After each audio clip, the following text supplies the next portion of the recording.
Halo teman-teman, kembali lagi bersama saya, Lina Nuryanti.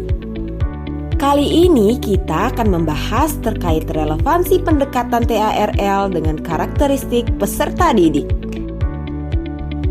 Pendekatan TARL adalah suatu pendekatan pembelajaran yang tidak mengacu pada tingkat usia ataupun kelas, melainkan mengacu pada tingkat kemampuan peserta didik.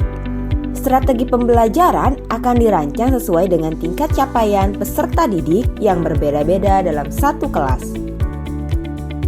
Langkah-langkah pembelajaran dengan pendekatan TARL. Yang pertama, mengidentifikasi karakteristik, keterampilan, dan kebutuhan belajar peserta didik dengan asesmen diagnostik. Yang kedua, menyusun rancangan pembelajaran. Yang ketiga, melaksanakan kegiatan pembelajaran dan asesmen sesuai dengan tingkat capaian peserta didik secara berdiferensiasi. Tujuan diferensiasi dalam pendekatan TARL agar setiap anak dapat mencapai tujuan pembelajaran yang diharapkan dan menghilangkan kesenjangan pemahaman di dalam kelas. Diferensiasi pembelajaran dapat dilakukan dengan 3 strategi. Yang pertama, diferensiasi konten atau materi. Yang kedua, diferensiasi proses atau cara mengajar. Dan yang ketiga, diferensiasi produk atau cara yang akan dilakukan untuk mencapai tujuan pembelajaran. Karakteristik peserta didik. Pengetahuan awal dan keterampilan peserta didik sangat dipengaruhi oleh lingkungan dan keluarga. Pemahaman karakter peserta didik dari hasil asesmen diagnostik dapat dijadikan sebagai pijakan dalam menentukan berbagai metode yang tepat untuk menentukan strategi pembelajaran yang sesuai dengan kebutuhan peserta didik. Relevansi pendekatan TARL dengan karakteristik peserta didik.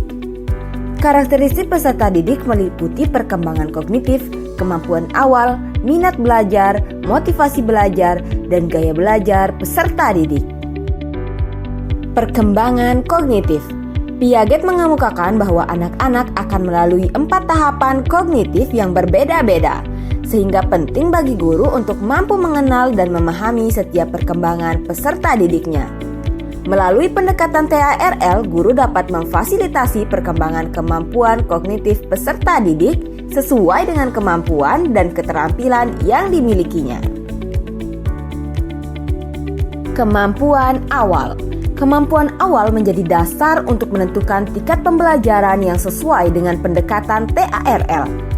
Mengetahui kemampuan awal peserta didik dapat dilakukan dengan cara memberikan asesmen diagnostik sebelum melaksanakan pembelajaran. Minat belajar. Minat belajar peserta didik memiliki peran yang sangat penting dalam kegiatan pembelajaran sehingga perlu untuk terus ditumbuh kembangkan.